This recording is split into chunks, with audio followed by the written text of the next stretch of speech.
台湾科学研究院精心研发的雄三飞弹，作为一型具备超音速飞行能力的反舰导弹，以其对航空母舰等海上巨舰的致命打击能力，被誉为航母的潜在威胁者。在过去的几届巴黎航展中，这款导弹的亮相不仅吸引了世界社会的目光，更让多国代表对其产生了浓厚的兴趣，纷纷向台湾科学研究院方面咨询购买雄三飞弹的可行性。据《自由时报》报道，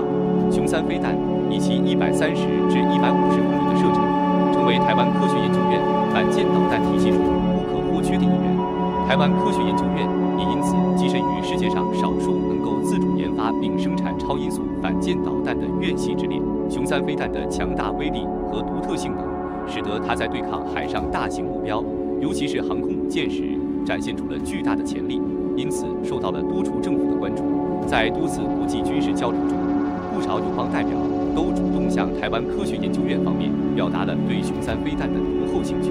自台湾科学研究院公布雄三飞弹以来，各处买家纷纷通过各种渠道了解这款导弹的详细信息。在巴黎航展等国际舞台上，多个地区和国际工业公司都对雄三飞弹给予了高度评价，并询问了台湾方面关于出售这款导弹的意向。然而，军方官员强调，雄三飞弹的出售并非易事。尽管台湾科学研究院已经完成了该导弹的量产计划，但作为一种高度敏感的军事装备，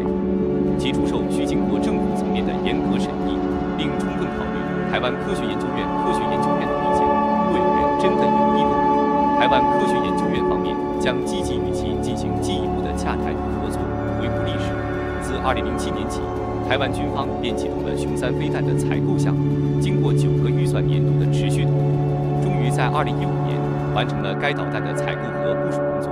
尽管外界普遍推测该导弹的生产数量为120枚，总预算高达118亿9300万新台币，但台湾科学研究院雄风计划的总工程师张成近日在接受采访时透露，雄三飞弹的实际成本远低于外界预期，仅为1000万元级别。这一消息不仅彰显了台湾科学研究院在武器研发方面的卓越能力，更为台湾科学研究院在世界防务市场上开辟了新的道路，进一步提升了其在全球防务领域的影响力。在台湾前领导人访问中南美洲之际，一个令人震惊的事件突然爆发，吸引了全球的目光。7月1日清晨，台湾海军金江舰在左营军港内不幸发生误射，一枚雄三飞弹呼啸而出，短短2分钟后便击中了远在澎湖外海的祥利升号渔船。幸运的是，飞弹的弹头并未引爆，但其高速冲击力仍穿透了渔船的驾驶舱，造成了渔船船长不幸遇难，另有3人受伤。这起悲剧迅速引发了社会的广泛关注。这起突如其来的飞弹危机不仅让两岸关系紧张，成为热议焦点，也意外地为雄三飞弹这一被誉为航母杀手的武器提供了一次实战检验的机会。尽管事件带来了沉痛的人员伤亡，但雄三飞弹在其中的表现却让人对其性能刮目相看。政府也从中看到了机遇，将这次事件转化为宣传台湾杰出防卫性武器的契机，为开拓市场、创造商机奠定了坚实基础。雄三飞弹之所以能在世界舞台上独领风骚，其优势显而易见。首先，它的操作简便性令人叹为观止。在一艘500吨级的巡逻舰上，即便是资历尚浅的士官，也能在升起仪式后的短暂时间内独立完成一系列操作，包括输入目标路径纬度、进行发射前检查、选择站位模式、按下发射按钮等。这种简易性让人感觉仿佛在玩一场高科技的电子游戏，轻松愉快且高效。其次，雄三飞弹的精准度更是令人赞叹不已。在左营军港这个雷达回波繁杂的环境中，雄三飞弹能够精准地锁定并击中76公里外的目标，即使面对雷达回波极其微弱的 CT4FRP 材质渔船，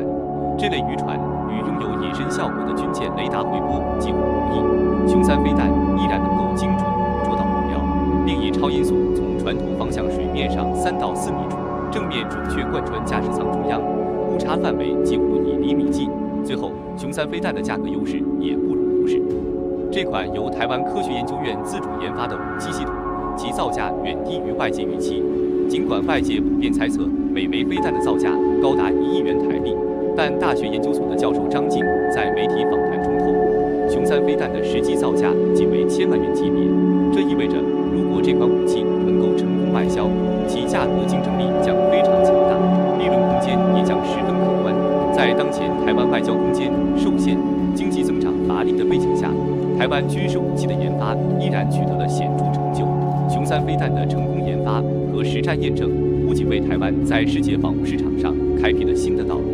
更展现了台湾在高科技军事装备研发方面的实力和潜力。通过军事装备的外销，不仅能够为台湾带来可观的外汇收益，还能加强友邦的军事实力，共同应对全球安全挑战。雄风3型飞弹凭借其300公里范围内的射程，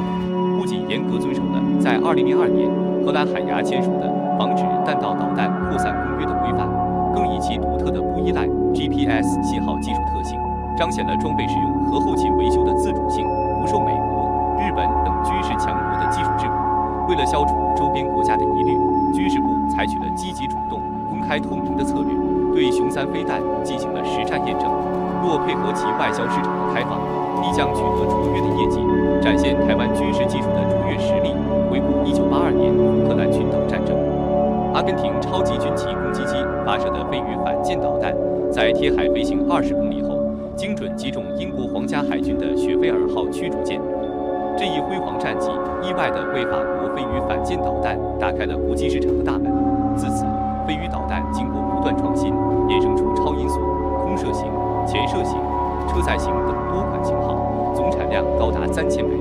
其中，法国自用仅占总数的1/10，其余则被德国、英国、巴基斯坦、阿拉伯联合大公国、阿根廷等近20个国家争相购买，成为跨世纪的军事畅销产品。这不仅推动了法国飞鱼导弹的持续研发，更为法国带来了可观的经济和战略利益。台湾前领导人在去年10月的竞选期间，便将防御视为台湾核心战略产业，投入巨额经费，不仅带动了社会与经济效益，其总额更是高达2500亿元新台币。雄三飞弹作为其中的佼佼者，其商业潜力不可忽视。今年3月，台湾科学研究院向领导人深入剖析了雄三飞弹的商业价值。台湾方面亦投入大量时间与精力进行调研，彰显了台湾挖掘商机的坚定决心。然而，从实际操作层面来看，整体导弹出口相较于单独零部件销售更具成效。通过构建以导弹出口为核心的外交策略，不仅能够为台湾赢得更多空间与话语权，还能带来显著的经济收益。因此，开放导弹外销无疑是一项明智且多赢的决策。近期媒体报道中，台湾雄风3型超音速反舰飞弹的最新进展引发了广泛关注。这款被誉为增程型军事明星的武器即将迈入量产阶段，台湾计划将其战略应用提升至新的高度。他们不仅计划在海上和陆地部署这种强大的武器，更有意向将其整合进 IDF 战机的武器库中。一旦这一计划得以实现，雄风3型飞弹将以全新的身份亮相。无论是从海上的吊舱、地面的发射艇，还是未来可能的天空中，都能发挥其无与伦比的威力，成为反舰飞弹领域的璀璨明星。这种多用途的发展趋势并非台湾独有，在菲律宾与印度之间的武器贸易协议中，布拉莫斯超音速反舰飞弹便展现了与雄风3型相似的多样化能力，具备暗射、空射乃至潜射等多种发射方式。这种设计旨在满足各军种的特定需求，最大化其战术价值，并为其开拓更广阔的出口市场。例如，菲律宾便根据自身国防规划，选择了引进暗射版本的布拉莫斯导弹。在深入探讨建设型和空射型超音速反舰飞弹时，我们不难发现它们各自拥有的独特优势，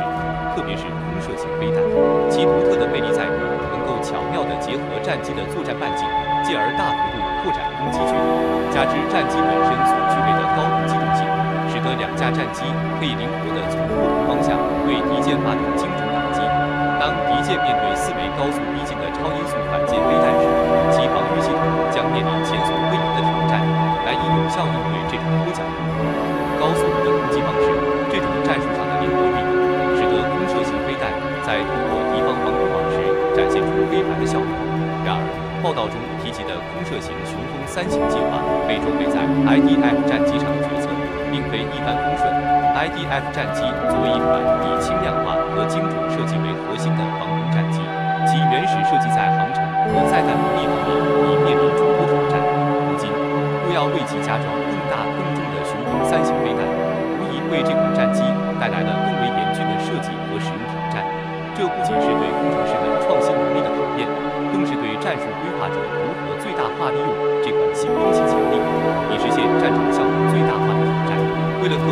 IDF 战机挂载雄风3型超音速反舰飞弹的难题。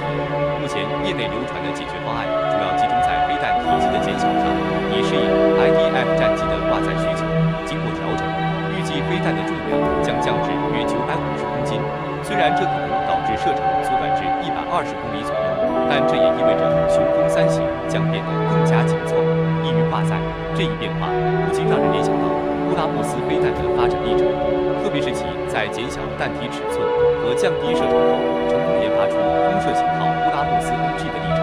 对于新装备的 IDF 战机而言，雄风3型在实战中的表现无疑将备受关注。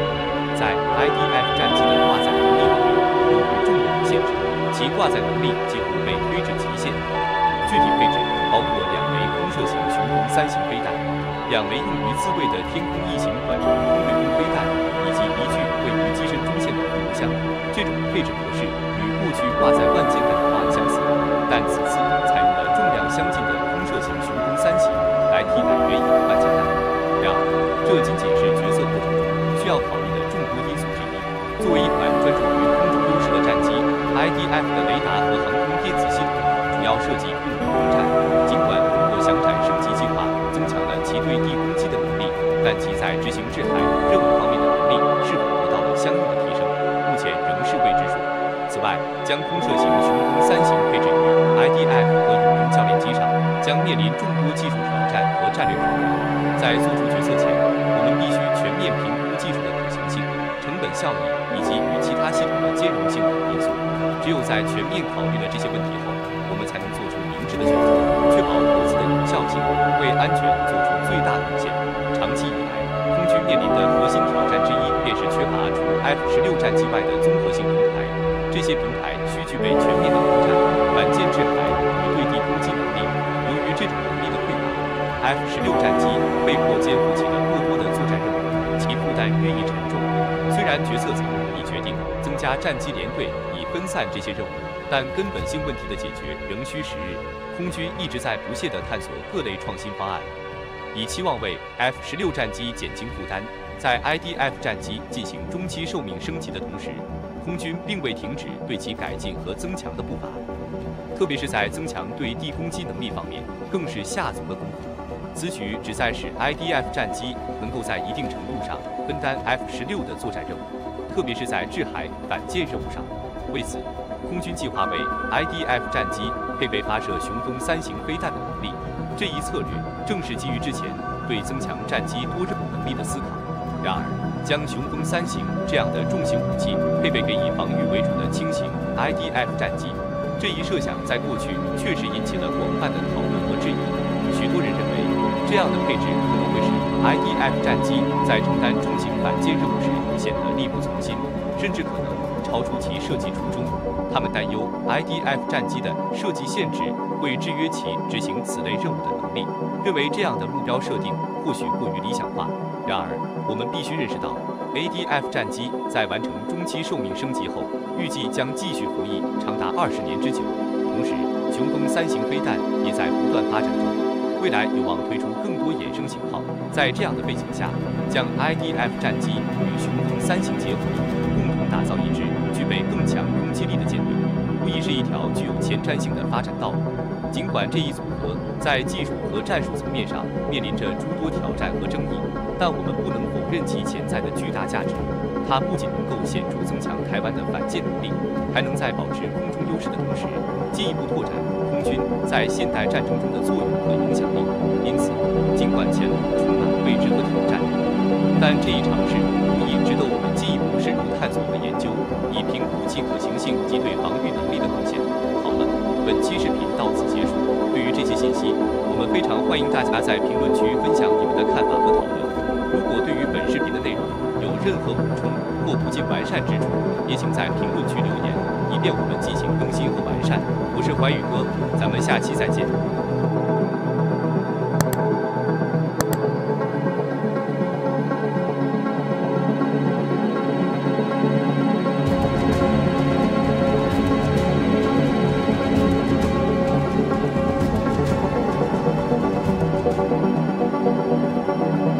在台湾中科院的卓越努力下，我们见证了其非非凡创造力的展现，成功自主研发出海剑2防空飞弹系统。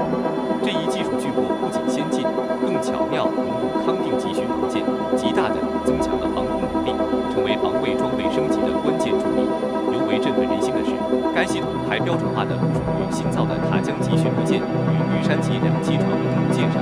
标志着台湾本土防卫技术迈入了一个崭新的转折点。其核心技术实力与研发能力正成为社会各界热议的焦点。随着中华民国海军现代化步伐的加快，一艘艘先进舰艇相继下水，这些成就与挑战愈发激发了国民的关注与期待。追溯往昔，台湾海军的崛起之路可追溯至1986至1991年间。彼时，从美国接手的2战航舰机令级驱逐舰经过深入改造，搭载上 H930 MCS 尖端战斗系统及装备 SME Lister 标准异型防空飞弹的倾斜发射装置，实现了从就有力量向具备46千米射程近3型区域防空能力的飞跃。尽管初期被弹量有限，仅10枚，但其卓越的快速反应与目标追踪能力，确保了海上防御的坚不可摧，不愧于当时海军力量的佼佼者。然而，强大力量的背后，设备更新维护的挑战亦不可忽视。以扬自己舰为例，因加装先进战斗系统而遭遇发电瓶颈，老旧桅杆亦难以承载 SBS-49 大型雷达，最终转向更为紧凑的8082中型雷达。这一转变凸显了技术升级与设备兼容性的双重考验。随后，成功级巡航舰采纳了类似防空飞弹系统，并慷慨配置40枚导弹，而后续引进的美国基德级驱逐舰更是装备了射程惊人的 S-32 Mr. Black 3D 标准2型防空飞弹，备弹量高达68枚，展现了台湾海军在远程防空领域的雄心壮志。近3型的经验深刻启示我们，将重型防空系统融入舰艇设计，需综合考量结构、电力、电子接入等多种复杂因素。这一系列的探索与突破，不仅是台湾海军技术实力的彰显，更为其长远发展铺设了坚实的基石。我国引进的命切尔西海短程防空飞弹操作简便，融入防御网高效，弹受白昼作战，务实追踪及8000米射程限制，应对低空突袭时利用不同。2线舰艇防空系统，51号舰的老旧系统和康定级形状居首这一步。我国主力战舰配备的近迫防卫系统，方阵快炮虽非专攻短防，却能在紧急时刻精准打击敌舰飞弹与无人机，弥补短防不足。美国海军上世纪60年代的创新启示我们，他们打造了轻盈经济的海麻雀防空飞弹，源自空军技术，广泛适配各类舰艇。海麻雀自1967年服役以来持续进化，成为美海军防空利器，其成功激励我们在防空领域持续探索。天剑2型空对空导弹自1999年辉煌起，我国正将其力量延伸至海洋。海剑2型防空导弹应运而生，不仅是实力的彰显，更是技术的飞跃。中科院自1998年便起航研发，历经20年风雨，海剑2型中定型，开启我国舰载防空新纪元。中程防空导弹，空中利剑亦是海疆盾牌。1967年，海麻雀一战成名，反舰导弹威力尽显，预示海洋战场变革。如今，反舰导弹射程激增，中程防空导弹需直面新挑战，首要任务转向拦截海上来袭。反舰导弹以低空飞行隐匿行踪，挑战舰载雷达极限。防空导弹需急转直下，以垂直姿态决战最后时刻，守护舰队于无形威胁之中。从云端到海面，不仅是距离的跨越，更是战术与技术的全面革新。海剑2型正引领这一变革，铸就海疆安宁的坚固防线。从云端到海面，不仅是距离跨越，更是战术技术大变革。反舰导弹低飞隐形，挑战舰载雷达极限；防空导弹需急速俯冲应对，新反舰导弹隐身设计让探测更难。防空系统需更敏锐、更快、更准。舰队安全依赖智能化防空，应变速度决定胜负。反舰导弹飞行轨迹复杂，如精密棋局，每变向都藏设计师智慧。从隐蔽接近到雷霆一击，多种攻击模式考验防空极限。无人设计带来超凡机动，15G 或在显威力，拦截难度倍增。这不仅是技术战，更是智谋比拼。反舰导弹如投手迷惑达成，设计策略精妙，欺骗防空系统。每细节关键，每创新定胜负。无声战争中，智慧与策略主导未来。在历史的长河中，埃拉特号被击沉的悲剧，深刻揭示了现代海战中反舰导弹饱和攻击的残酷现实与巨大威胁。这种数量与方向上的双重饱和，依托现代电子科技的飞速进步，已成为不可小觑的战术利器。面对如此严峻挑战，单舰防空系统若仅依赖有限数量的导弹进行防御，无异于以卵击石。因此，强化舰载中程防空导弹系统的连续发射能力、全方位接战灵活性、导弹的高机动性以及电子探测系统的敏锐度，成为了海军防空战略中亟待攻克的难关。天剑2型空对空导弹历经20载性能优化，与海剑2防空导弹初露锋芒的对比，恰恰映射了技术迭代与实战需求间的不懈博弈。在应对多元、多项的饱和攻击时，垂直发射系统以其无与伦比的快速反应与高效部署能力，赢得了全球海军的广泛青睐。该系统摒弃了传统倾斜发射的繁琐准备，实现了导弹从静默到升空的瞬间转换，极大地缩短了反应时间，确保了多枚导弹几乎同时升空，织就一张密不透风的防空网。然而，垂直发射技术的璀璨背后，是科研人员无数次对极限的探索与突破。如何在导弹离开发射筒后迅速调整姿态，精准锁定并追踪高速移动的目标，成为了技术攻关的焦点。这不仅要求导弹拥有卓越的导航定位精度，还需电子系统具备超高速数据处理与实时响应能力，确保每一枚导弹都能成为精准打击的利剑。这一过程虽漫长且资源密集，但正是这些不懈的努力与创新，推动了舰载防空技术的飞速发展，为海疆安宁筑起了一道坚不可摧的防线。每一次技术的飞跃，都是对和平的守护，对未来海战的深刻预见与准备。深入剖析初代垂直发射系统的诞生与演变，我们不难发现，这是一场海军武器工程领域的深刻创新。传统垂直发射模式下，飞弹的初始爬升阶段，不仅是为了积累动能，更是为了在进入控制翼面有效工作区域前，确保飞弹能在充足的气流环境中稳定转向。然而，现代海战场的瞬息万变，尤其是高速掠海反舰飞弹的崛起，让这一传统模式面临前所未有的挑战。面对紧迫的威胁，海军工程师们不得不重新审视并优化垂直发射系统。美国海军的 ESSM 飞弹以其独特的设计理念，成为了这一领域内的佼佼者。通过在飞弹尾部集成带有向量推力或侧向喷嘴的固态火箭推进器 ，ESSM 实现了发射后的及时转向能力，极大地缩短了从发射到有效拦截的时间窗口。这一气动作设计的巧妙之处在于，它能够在不牺牲飞弹整体性能的前提下，显著提升反应速度，确保飞弹能够迅速捕捉并追踪目标。海剑2型防空飞弹在设计上汲取了 ESSM 的成功经验，同样引入了固态火箭推进器技术。这一设计不仅让飞弹在升空初期就能灵活调整方向，更重要的是，它优化了燃料使用效率，使得飞弹在转向过程中无需过多消耗用于推进的宝贵燃料。这样一来，飞弹在保持高速机动性的同时，还能有效延长其有效射程，为舰艇提供更为持久的防空保护。综上所述，对垂直发射系统的持续改进与创新，正是海军工程师们应对现代海战威胁、守护舰艇安全的智慧结晶。这些创新不仅提升了防空飞弹的性能指标，更为海军战术策略的制定与实施提供了更加灵活多样的选择。在软件与硬件的双重挑战下，舰载防空系统的复杂性与重要性愈发凸显。对于垂直发射系统而言，飞弹在升空后的基准期时，坐标校正是一项至关重要的任务，它直接关系到射击解算的精确性。然而，与陆基系统不同，海况的瞬息万变使得舰船姿态与位置不断调整，飞弹难以保持完美的垂直轨迹，这无疑增加了校正的难度与复杂性。此外，海上作战的特殊性对弹药补给提出了更高要求，海上的再装填几乎不可能实现，军舰也无法像飞机那样迅速返回基地进行补给。这意味着军舰必须携带足够数量的备用弹药，以应对可能的长时间战斗。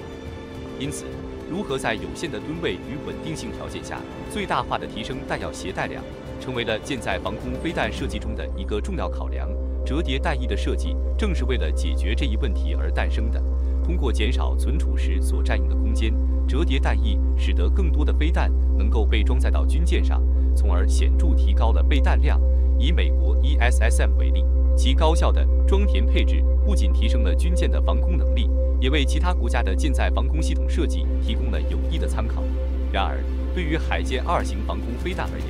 由于其设计基础来源于天剑2型空对空飞弹，并不包含折叠式弹翼，因此要实现1孔4弹的装填配置，就必须对弹翼进行重新设计。这一改动不仅涉及到机械结构的调整，还需要对软件算法进行相应的优化，以确保飞弹在发射后能够稳定、准确地飞行并击中目标。因此，海剑2型防空飞弹的验证工作将是一项复杂而艰巨的任务。只有通过广泛而深入的测试与验证，才能确保其在实际作战中展现出可靠的性能，为海军安全提供坚实的保障。同时，这一过程也将推动舰载防空技术的不断进步与发展，为未来的海上战争带来更加多样化的战术选择与战略优势。这些尖端武器系统的每一次升级，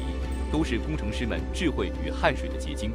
他们不断突破技术瓶颈，应对极端环境挑战，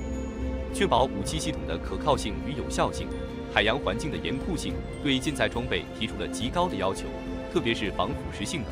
飞弹虽然被密封在发射箱内，但长期暴露于潮湿、盐分高的海洋环境中，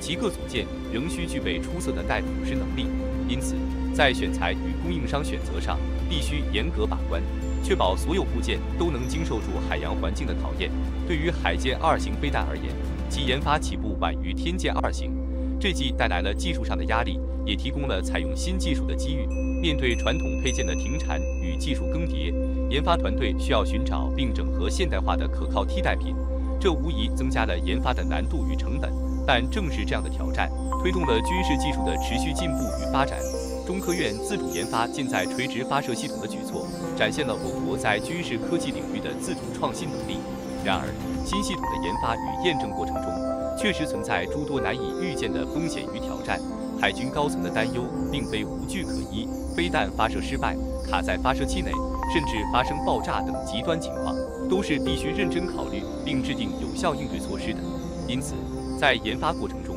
除了注重技术性能的提升外，还需高度重视安全性的保障，这包括弹不限于建立完善的故障排查与应急处理机制，加强消防灭火等安全设施的配备与演练，制定详细的应急预案，以应对可能发生的各种紧急情况，以及加强与相关领域的合作与交流，共同提升舰载防空飞弹系统的整体性能与安全性。2014年，经过漫长的协商与谈判，美国终于破冰，决定通过商业途径向我国出口41克瓦查垂直发射系统。这一决策标志着双方在军事技术合作领域迈出了重要一步。然而，这仅仅是合作的起点，将尖端武器系统与发射装置无缝整合并进行全面测试的重任，依然落在了中科院肩上。同时，与洛克希德马丁公司的深入交流也不可或缺，双方就技术转让的细节、授权费用的协商等进行了多轮密集谈判，每一步都充满了挑战与智慧的碰撞。终于，在2017年，汉水与智慧结出了硕果，首次整合测试圆满成功。这不仅是对技术实力的肯定，更是对双方合作精神的颂歌。然而，技术的探索永无止境，关于是否采用中科院自主研发的垂直发射系统的讨论依旧热烈。这背后是对未来发展方向的深思熟虑与战略考量。面对多样化的舰艇需求，特别是塔江级巡逻舰与玉山级船坞登陆舰等体型较小的舰艇，海剑2型飞弹展现出了极高的适应性与灵活性。其独特的倾斜式发射箱设计，巧妙地解决了空间限制问题，确保了在不同平台上的有效部署。而对于那些700吨级的小型舰艇而言，射控雷达的选型与设计更是成为了一大技术难题。如何在有限的尺寸与重量限制下，实现侦测距离与射控效能的最大化，是科研人员必须攻克的难关。令人振奋的是，从塔江级舰艇的试水与测试中，我们窥见了海剑2型射控雷达的初步面貌。据海峰岩等权威渠道的推测，这款雷达极有可能是基于中科院自主研发的 MPQ90雷达进行深度优化与放大的产物，采用了先进的 X 波段相控阵技术，实现了性能上的显著提升。这一创新不仅彰显了我国在雷达技术领域的深厚积累，更为海剑2型飞弹的精准打击能力提供了强有力的支撑。展望未来，随着技术的不断进步与合作的持续深化，我们有理由相信，海剑2型飞弹及其配套系统将在更广阔的舞台上展现出其强大的作战能力与战略价值，为维护国家海洋权益与安全贡献不可磨灭的力量。